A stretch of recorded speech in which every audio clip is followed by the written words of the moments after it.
Hello and welcome to the Blend podcast. I'm your host, Mike Ruff, and today we're diving into a crucial but often overlooked aspect of running an independent garage, and one which, when managed effectively, results in less stress all round. Sound good?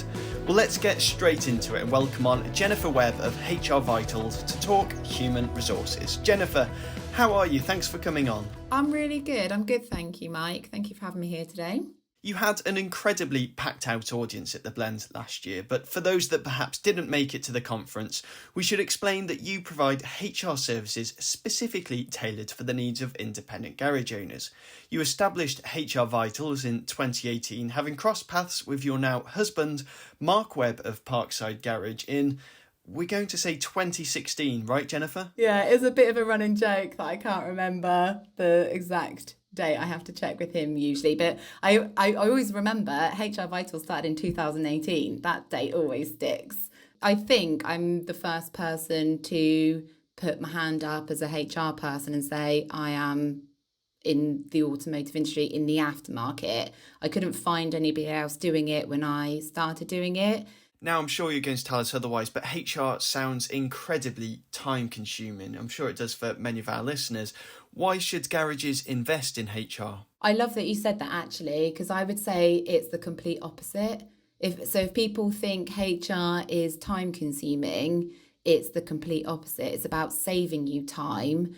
And for me, it's hugely about reducing the stress for the garage owner, which then has a ricochet and is then less stressful for the staff. And just something as simple as that, getting that right, could mean that your staff stay.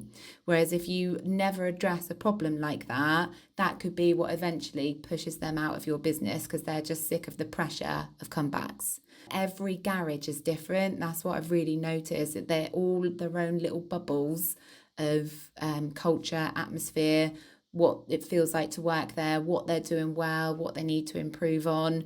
So it's about tuning into, and this is what I was talking about, the blend. You really got to tune into what's going on under your own roof. That should be your main priority. People are spending a lot of time looking at what other garages are doing, which is great.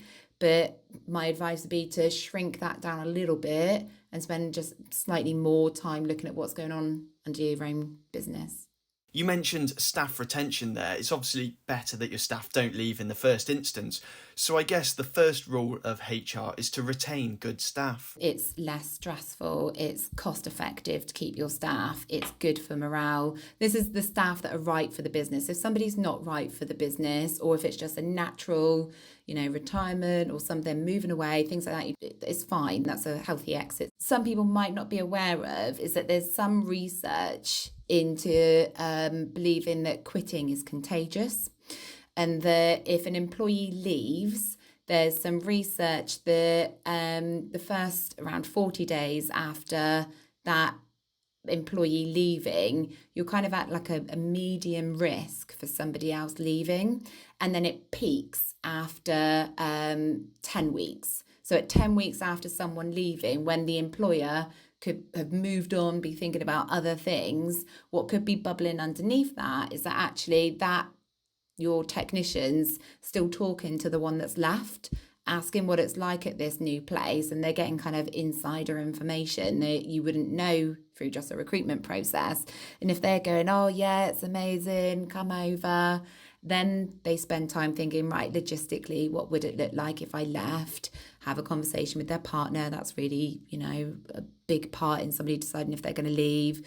Tools, pet, and then they're waiting to see how that person's getting on. And if you're not doing the best you can as an employer, there's going to be a shiny light that's going to attract their attention. So that's, apart from all the obvious things of why you want to keep your staff, that's probably the one thing that people may not be aware of. So is that something that's happening within this industry? Yes, and I would add on to that, I've started naming a few things as a boomerang garage, where employees leave, and then they may have the quitting is contagious and another person leaves, but they come back.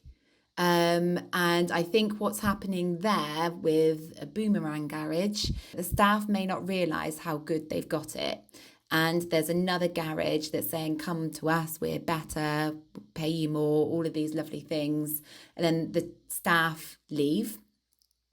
And then after a little while, they realise that actually they had it better where they were. So then they want to come back. I think the problem that's happening there is that the garage owners aren't proactively showing that they're a good place to work. They're almost being too low key about it. That's quite a theme, a problem that I see amongst garages. And I think the extension of that is that a garage owner doesn't realise something that they're doing is great and they should pat themselves on the back, because for them they just think it's just being respectful or just common sense or just being, assuming it's basic that everybody does it.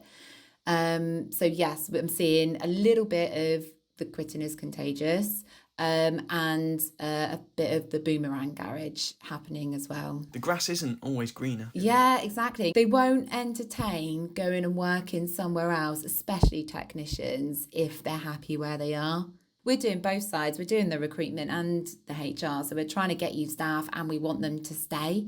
So we see all sides of it. But you can attract, you can catch people's attention. You can say, oh, just give us 10 minutes of your time. Listen to what it's like here. But it won't be a success unless the recruitment process matches what they can expect. If you're doing, saying all these things that's amazing about coming to work for you, and then you don't deliver, they're going back, they're going to boomerang back to their previous employer or go elsewhere. So what can garages do to retain staff? I always come back to, you've got to be asking your staff, what do they want? I think it's always thought it's mad to make a decision that impacts an employee without talking to them about it. And not talking to them about it of, I've made this decision, this is what's happening. I like to encourage having conversations with them at the ideas stage when it's developing, brewing. This is what we're thinking about doing. What are your thoughts? What are you interested in? And then they walk with you as you get to where you're going and you are running things past them. And they then feel more involved, more invested. It just creates a much nicer work environment. Feels more like a team. You need to be looking at a retention strategy. That's when you're really getting into what are we doing? How proactive are we? And generally we say, well, look at how much it costs to recruit somebody. That's your budget to keep people. Because one way or another, you're going to end up spending that money. So if it costs you $4,000 to recruit, that's how much you spend on retention. It's a general rule. So that would be for those that really want to go more detailed, more in depth. They need to be looking at what are we proactively doing on a daily basis, weekly, monthly and annually to be keeping their staff. How are we reviewing what we did last year? Did we do anything last year? Or are we just hoping that a Christmas bonus and a Christmas piss up is going to do the job? How much are we actually investing and how confident are we in what we're doing? Or have we just seen a few garages do it and we think that's going to be right? So it's really tuning into what's our mission, where are we going, do our staff match this? And we're building a bit of a structure that I've just referred to as the ADD structure. And it's just ADD, ask, discuss, deliver. You have got to deliver. This is where some people are falling down. So they're asking, they may be doing surveys or they're checking in with their staff. They may have a bit of a chat about it when they're working on the tools, but they may not be delivering. And if you do not deliver, your staff will stop asking and then they will leave. So you have got to, and if you need to be building up your confidence, just be doing tiny things. Find out, do they want a coffee machine? What do they, do they need new work shoes? What do they think of the uniform? Things that you can't really get wrong. And you're just showing to them, look, I'm listening, talk to me, tell me, and then we will discuss it and then we will deliver. Why might a technician be looking elsewhere for a job? The reason that we hear the most is their relationship with their employer, which is a really hard factor or bit of findings to look at. It's you may have heard people say they don't leave bad jobs, they leave bad bosses. The HR and recruitment in general, there is an understanding that if an employee does not have a good relationship with their boss, if they do not feel comfortable, that will be the biggest push factor out of the business. Then you've got other things like, especially coming from main dealer to independent, we're hearing a lot of, I just felt like a number. I want to be somewhere where I'm treated as a person, I'm part of the team. There's so much of the people factor that makes a massive impact. And another main reason, which is slightly controversial, is bonus schemes. We, again and again, are just seeing bonus schemes causing loads of problems of people wanting to leave, or they're coming to a garage that doesn't have bonus schemes because that's one of the most attractive qualities about that business. So it's about really looking at what is your relationship like with your employee, how much pressure are you putting them under. You've got to find the sweet spot between being profitable for the business, but remembering that if it's relentless for your staff, they will leave. Commute time, that's comes up quite a lot. But what we've also found is if they love everything else about the place, they will do the commute. And then we can do things to be more flexible to accommodate. And then obviously pay is important, but everybody's going to work for money. We want to, have a good pay, but it's all of these other factors that influence them choosing where they're going for that pay. What if you're the garage that's potentially employing someone who's leaving another workshop? Now, when it comes to the interview stage, you want to be tapping into what initiated them leaving where they are, what's their push factor, and then you need to be having an honest conversation about if you actually have the solution. So if they're saying, for a really blatant basic example, if they're saying that they're leaving where they are because they keep asking them to do MOT tests, and that actually you're going to be doing the same, it's not going to be a good match. You're asking for somebody to leave, and then you've got that whole ricochet in the business. So then you have to have that conversation and then thinking, right, can they come in and never need MOTs, or do we just have that conversation? If it's commute time, having a conversation about that. Are they bored? Do they not like somebody that they're working with? Do they want to be working on something more fancy? Do they want to be more traditional mechanic? Really tuning into what do they want? That's the most important thing. And then seeing if it's a good match. That's the most, and there's one of the old rules of HR is that the first 6 months of an employee's time with the company is the most important. If you can get that right and they get what they expected and you build that relationship, they're happy, you've got good longevity with them being with the company. The whole recruitment process is so often cited as one of, if not the biggest, challenges for independent garages, such as the so-called skill shortage that garages are potentially having to poach staff from other workshops. It's not a particularly nice situation to be in, but what's your advice here for businesses? Yeah, we always like to ask, what garages do you have a good relationship with? And we think it's not worth trying to poach their staff, to be frank. That relationship, having a good relationship with another independent's more important. If it's main dealer, I don't feel the same. And I think it depends on where the garage is. Are they out in the sticks? Have they got a nice community area? Can they be getting the attention that way? So for us, a Facebook advert, well, it wasn't even an advert, it was a Facebook post, it was a competition, like and share this, and it had an insane, I was thinking, right, if it just had 50 shares, I'll feel like I've done a good job. It was over 400. I couldn't believe it. I nearly fell off my chair and was thinking, great. But it's partly a reflection of where we are. But to come back to garages and which ones, it's hard, isn't it? Because recruitment is effectively competition. That's what's happening, and you've got to decide: am I willing to go into competition with that garage that I've got a good relationship with? And also being aware that there may be a garage that you know has an awful reputation, but there might be some poor technician there that's just desperate for a good place to work. We see that quite a lot, and they haven't been developed, they haven't had training, they haven't had exposure to some of the repairs that you would want them to, but you can see they've got potential.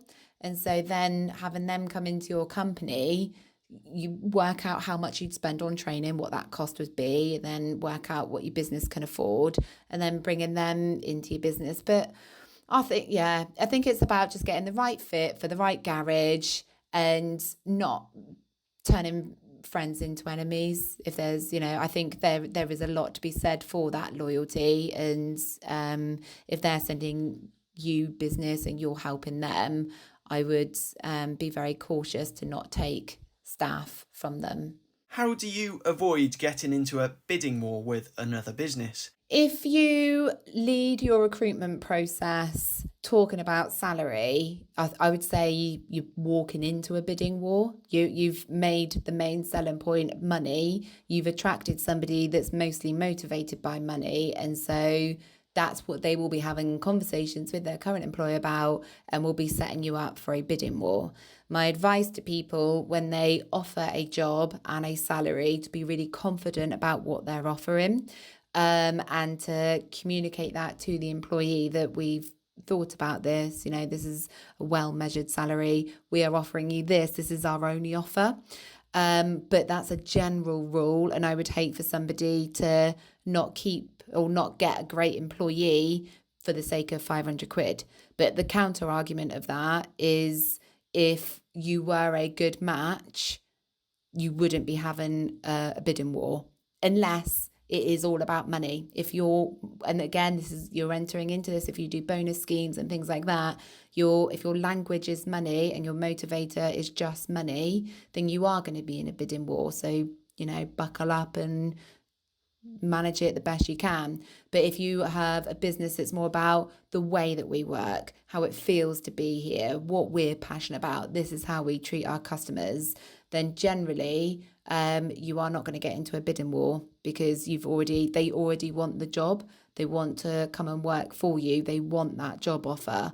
And you should be having conversations about salary expectations anyway in the interview process, so that you then know when you go to do that job offer, you're pretty confident that they are going to want it. You suggest not to lead on salary, but what about when it comes to the job advert? Should you include the salary here? Yeah, straight away, definitely. And have a range, but no more than £4,000 in that range. That's my general advice. And I think try and make it in the 30s, rather than 29 up to, try and get into 30, and then, 4,000 up from that.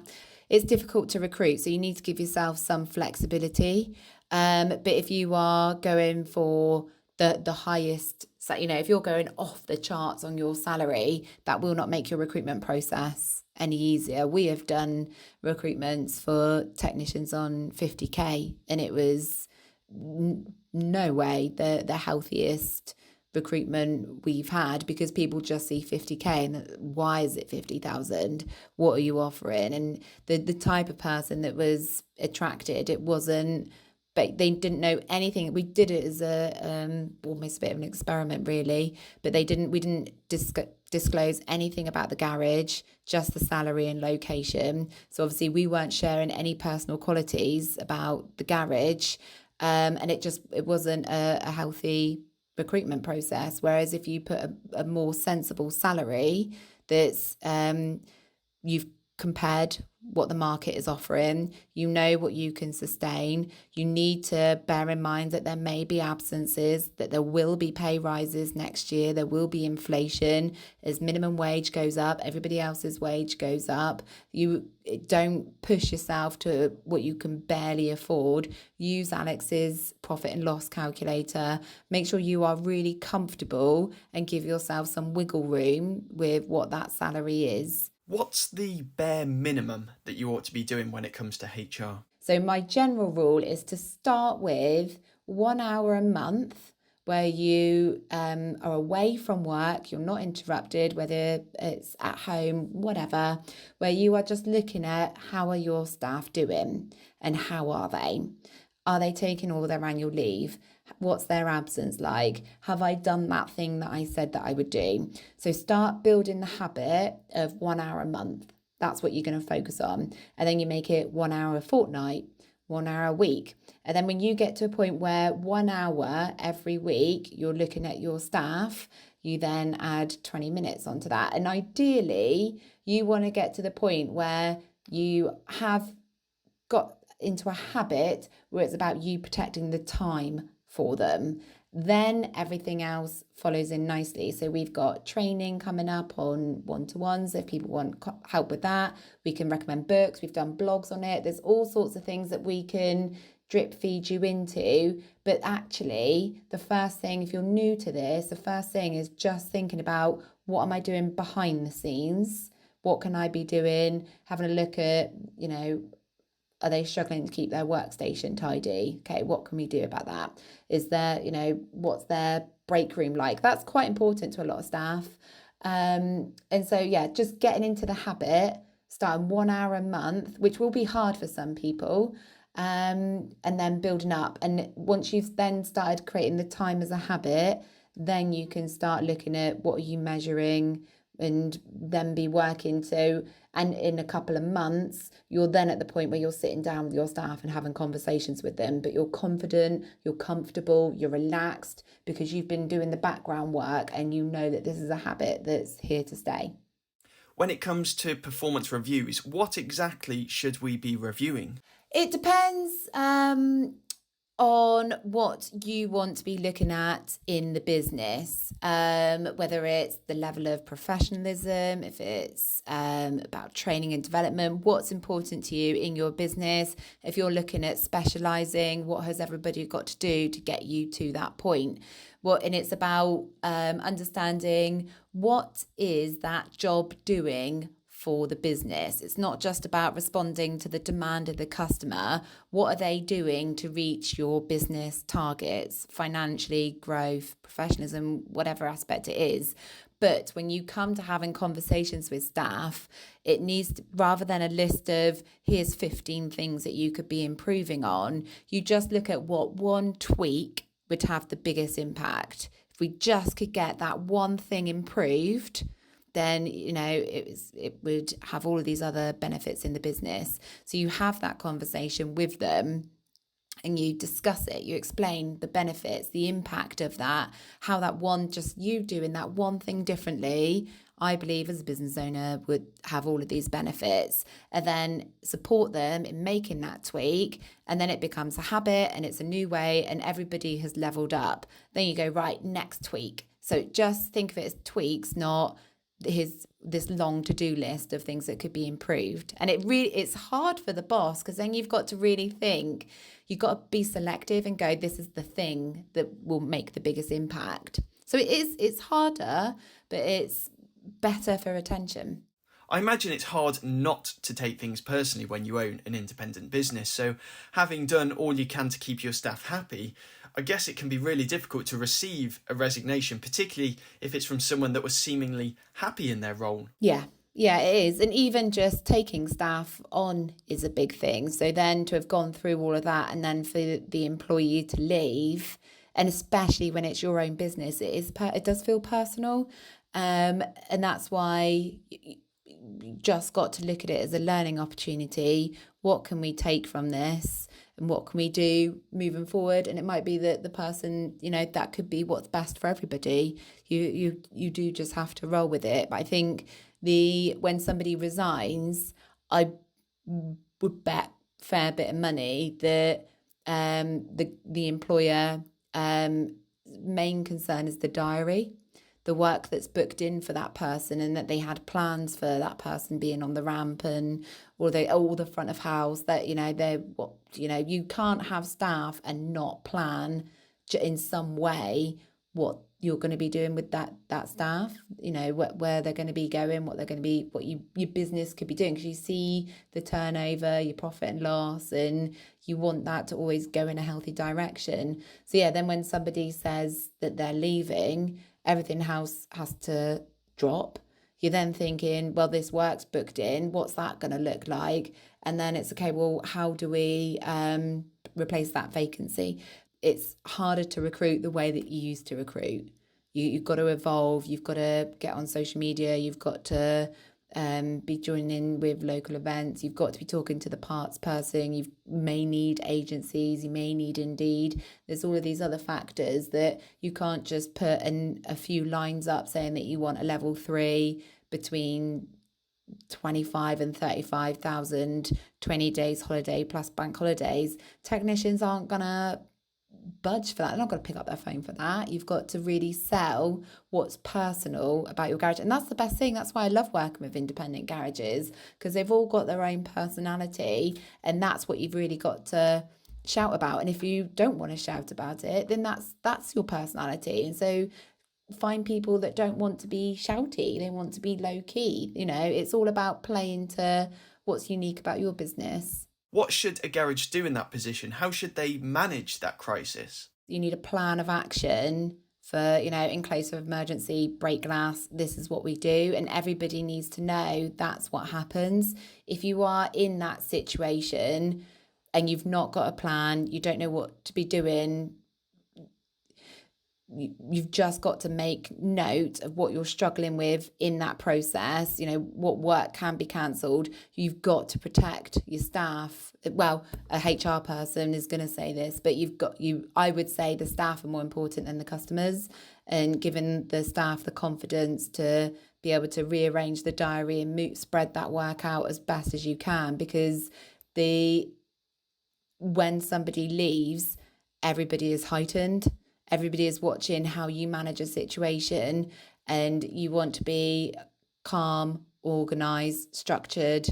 Okay, we were prepared for this. This is the lifeboat situation, rather than swearing or being, frustrated about the situation and not keeping a cool head about it, because then your staff have got double stress. Somebody's left and the boss is frustrated about it. So I would say to everybody listening, just work out what in case of emergency, if somebody resigns, what is the plan, so that if that situation happens, you then know what you're activating to keep it as calm as possible. Jennifer, thanks so much for chatting with us today. We are sadly running out of time, so if there's just one thing you'd like our listeners to take away from this conversation, what would it be? I would say hire slow, fire fast. A lot of people are doing it the other way around. They want to hire really quickly, and they will have an employee that they know isn't right for the company. And if there wasn't a staffing crisis, that employee would not be in the company, and they go through a really slow process of getting to a point where terminating the contract. So I would actually say hire slow, start thinking today, whether you are looking to recruit or not.